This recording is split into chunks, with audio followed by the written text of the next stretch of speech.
Good morning and welcome to Secrest Wardle's special premises liability webinar to discuss the recent and highly anticipated Michigan Supreme Court opinion in the consolidated Candil El Sayed and Pinsky matters. This morning we'll be discussing the opinion's impact on premises liability matters and the state of the open and obvious defense in Michigan. My name is Justin Grimske. I am a member of the Secrest Wardle's premises liability section. I am joined by my partner, Javon Williams, also a member of the section. That's right, Justin, and we've all been anxiously waiting for this landmark opinion to see how it impacts the future of premises liability lawsuits in Michigan. But before we get into the court's opinion, what was your initial reaction after reading the case? Well, certainly a lot to unpack. The opinion is 107 pages with a concurrence and 2 dissenting opinions.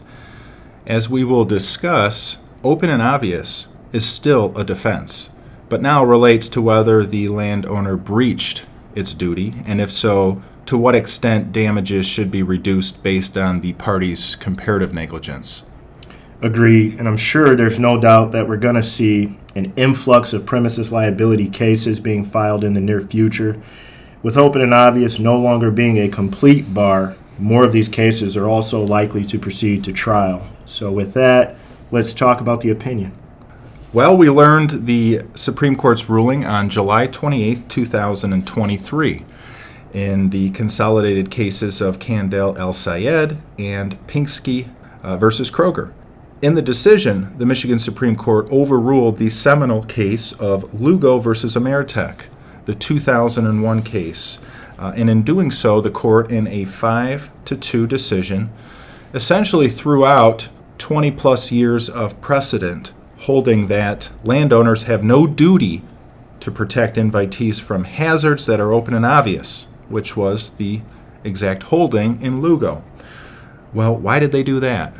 As if you read the decision, the court held that Lugo wrongly decided and must be overruled in 2 respects. First, the court overruled Lugo's decision to make the open and obvious danger a part of a land possessor's duty.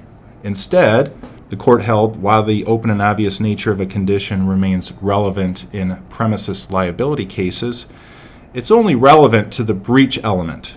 And if breach is found, then it's proper to conduct a comparative analysis of each party's fault and reduce the plaintiff's damages accordingly.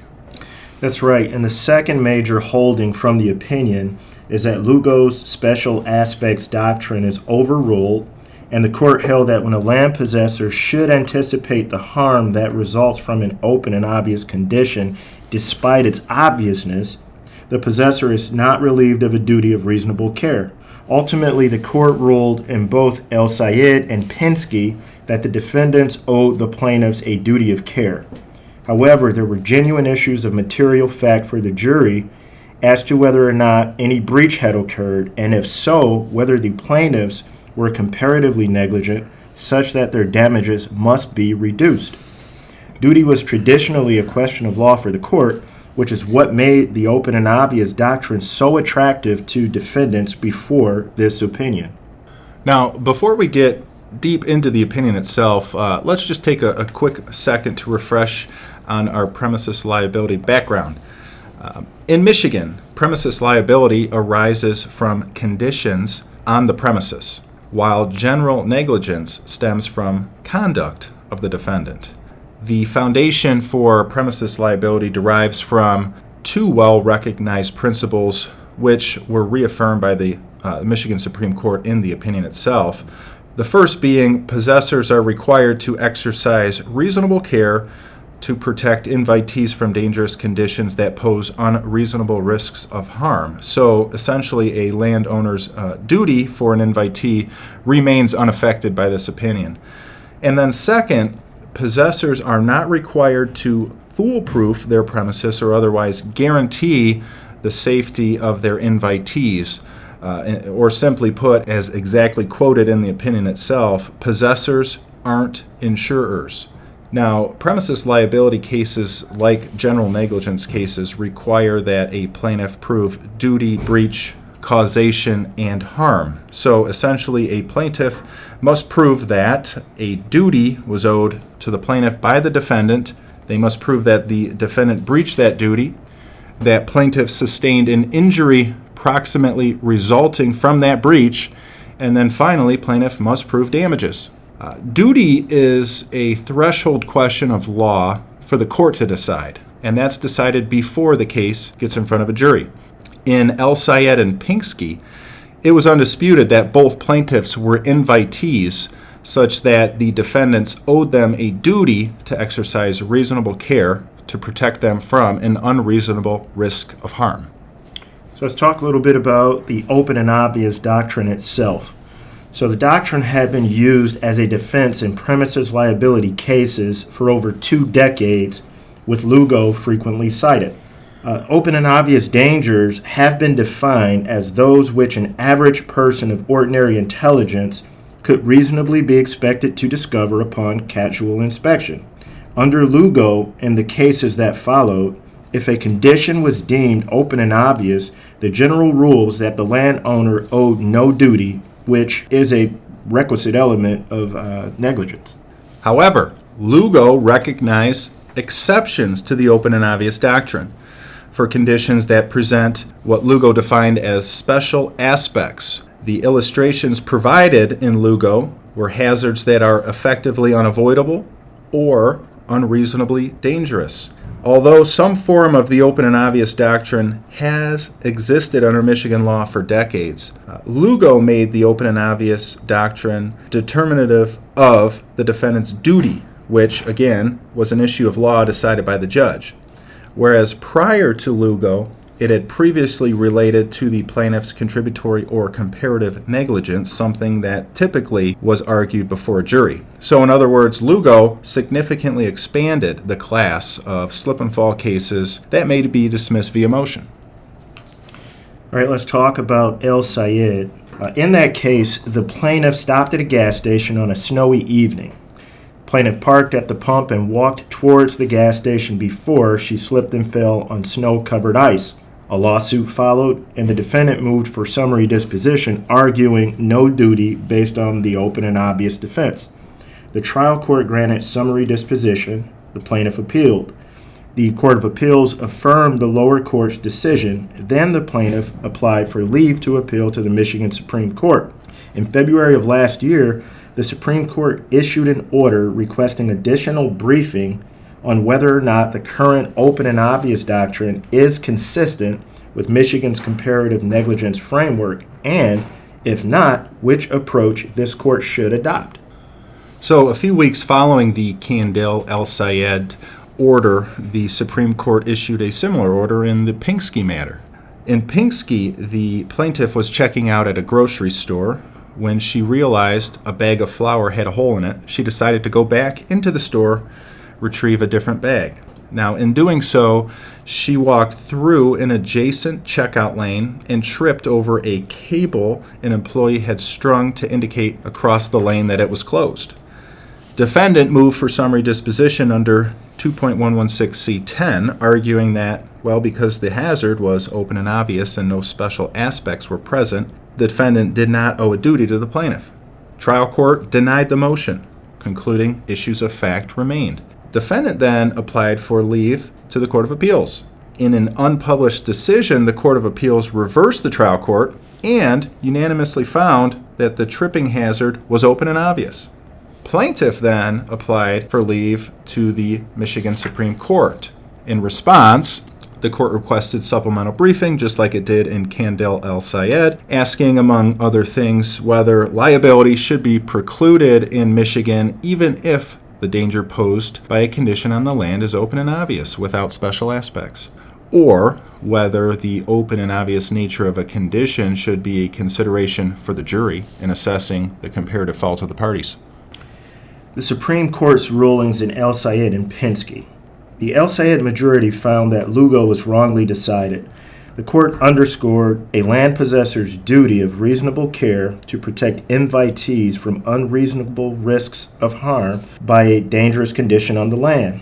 The court also overruled Lugo's holding that the open and obvious doctrine is relevant to duty. A key argument from the majority was that Lugo failed to account for Michigan's shift from contributory negligence to comparative fault. Further, the majority held that the extent of a plaintiff's negligence, if any, should be decided by a trier of fact and not the judge. While the open and obvious nature of a condition remains relevant in negligence cases based on premises liability, it's analyzed as part of breach and comparative fault, but no longer as part of duty. Also, in its criticism of Lugo, the court noted that by placing the open and obvious inquiry in the duty analysis, courts look primarily at the plaintiff's actions instead of the defendant's duty to take reasonable care, which is problematic. The court also reasoned that while the open and obvious defense or doctrine is objective, courts routinely look at the plaintiff's subjective response, which is also incorrect.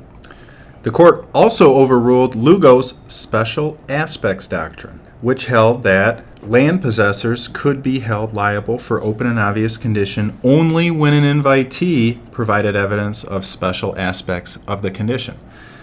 The two illustrations provided in Lugo dealt with, first, standing water blocking a single entrance, which was later coined as effectively unavoidable, and then second, a 30-foot deep pit in a parking lot, which was later coined as unreasonably dangerous. According to the majority in the Supreme Court, these illustrations had become the litmus test for recovery. In sum, the majority held the application of Lugo was difficult, unpredictable, and its decision to overrule the case, the court stated that it's really resolving 20 years of uncertainty throughout Michigan courts. Although property owners in both Candell El Sayed and Pinksky owed a duty to the respective injured plaintiffs, the court found genuine issues of fact as to whether defendants breached that duty, and if so, whether plaintiffs were comparatively at fault and should have their damages reduced. Both cases were therefore sent back to their respective trial courts for further litigation and presumably trial. All right, retroactivity. So the question becomes, what happens if you had a premises liability case pending at the time of this court's opinion? Well, generally speaking, the Michigan Supreme Court's decisions are given full retroactive effect. And in this particular case, the court has already signaled its intention to apply El Sayed retroactively by holding several cases in abeyance pending this decision. So what's the impact of the court's decision going forward? Well, the practical effect of making open and obvious a question of breach rather than duty is that fewer premises cases will be subject to dispositive motions. That's because the question of breach, whether defendant's conduct in the particular case is below the general standard of care, is typically a question for the jury. However, that's not to say motions for summary disposition are outright impossible. As noted in page 44, I believe it's footnote 28 of the opinion itself, where evidence presented to a court concerning breach generates no question of fact, the issue can be decided by the judge as a matter of law pursuant to MCR 2.116C10. Moreover, summary disposition motions on modified comparative negligence under MCLA 600.2959 and 600.2955A, we will certainly see an uptick in those type of motions, and we would recommend filing the same in appropriate cases. In filing such a motion, you're arguing to a trial court that a plaintiff who is more than 50% at fault is barred from recovering non-economic damages. In the opinion itself, the Supreme Court cited Riddle versus McLaugh Steel. That's a case that held that the invitee's knowledge of a dangerous condition is properly considered as it relates to the invitee's negligence and mitigation of damages in accordance with comparative negligence principles. In that case, the plaintiff saw the hazard, acknowledged the hazard, appreciated the hazard, and confronted the hazard anyway. In a similar set of facts, motion for summary disposition based on the invitee or the plaintiff being more than 50% at fault is recommended. Now, another likely result is taking the right cases to trial. Yes, this case will likely limit motion for summary disposition motions, but plaintiffs at the end of the day still have the burden of proof to prove their cases. They must prove breach, or duty, breach, causation, and harm. we will still be in front of the same juries that we have been for years. A jury panel of our peers, reasonable people who apply their real-life experiences or common sense to reach a verdict. Now, in 2023 alone, Secrest Wardle has had 7 jury trials, including a premises case that I tried in March of 2023, with many more on the horizon. If you have a case that you think is defensible, that you want to fight, give us a call. And that applies for both premises cases and others. In 2023, we have successfully tried to verdict general negligence cases, premises cases, third-party auto cases. Javon, you just recently were involved in a wrongful death trial, construction and product defect cases, and then lastly, just last week, we had a successful dog bite case proceed to trial. Now, this list is not a cherry-picked list. This is each and every case that this firm has tried in 2023. Now, going back to 2022, Javon, I believe we had up to 18 successful trials. So 2023, we are on pace to either match or exceed that wonderful year. Sounds like it. Now, in closing, if you have any comments or questions, please just reach out to either myself or Javon Williams. Our contact information, including emails, is on the last slide. If you have cases that you need, defense, if you want to presumably take the cases to trial, we are here. We are ready. We want to work together. That's right. Reach out to your trusted defense counsel, and we'll get through it together. Thanks for your time. All right. Thanks, everyone.